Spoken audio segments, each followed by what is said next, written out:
रेवदंडा येथील प्राथमिक आरोग्य केंद्रात सुरू असलेल्या चित्रपट अथवा मालिकेच्या चित्रीकरणामुळे आरोग्य सेवा विस्कळीत झाल्याचा आरोप स्थानिक नागरिक आणि रुग्णांकडून करण्यात आला। चित्रीकरणामुळे बाह्य रुग्ण विभागात ओपीडी आलेल्या रुग्णांना गैरसोयीचा सामना करावा लागल्याने संताप व्यक्त करण्यात येत आहे। यावेळी शासकीय रुग्णालय रुग्णसेवेसाठी की चित्रपट चित्रीकरणासाठी अशी संतप्त प्रतिक्रिया ग्रामस्थांनी व्यक्त केल्या। रेवदंडा प्राथमिक आरोग्य केंद्र पंचक्रोशीतील सर्वसामान्य गरजू लोकांचे आधारस्तंभ येथे नित्याने 50 ते 100 रुग्ण नेहमी आरोग्य तपासणीसाठी सकाळी 10 ते 2 या दरम्यान येत असतात। शासनाच्या आरोग्य सेवेचा लाभ येथील सर्वसामान्य रुग्णांना लाभतो। मिळालेल्या माहितीनुसार प्राथमिक आरोग्य केंद्राच्या परिसरात चित्रीकरणासाठी मोठ्या प्रमाणात कलाकार, तांत्रिक कर्मचारी आणि साहित्य आणण्यात आले होते।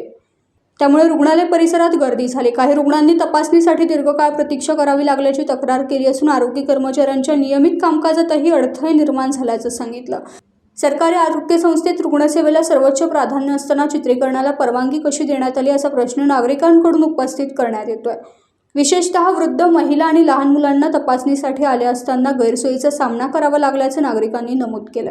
या संदर्भात जिल्हा आरोग्य अधिकारी डॉक्टर प्राची नेहुलकर यांच्याशी संपर्क साधला असता त्यांनी सांगितले, प्राथमिक आरोग्य केंद्राचे नियमित कामकाज पूर्ण झाल्यानंतर सायंकाळच्या वेळेतच चित्रीकरण करण्यास परवानगी देण्यात आली होती।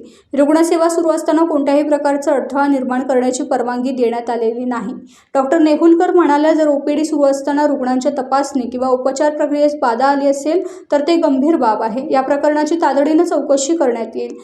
आवश्यक असल्यास संबंधितांना तात्काळ चित्रीकरण थांबवण्याच्या सूचना देण्यात येतील। दरम्यान या घटनेमुळे स्थानिक नागरिकांमध्ये नाराजीचे वातावरण निर्माण झालं असून सरकारी आरोग्य केंद्रांमध्ये कोणतेही व्यावसायिक चित्रीकरण करताना रुग्णसेवा बाधित होणार नाही याची प्रशासनाने खबरदारी घ्यावी अशी मागणी होत आहे।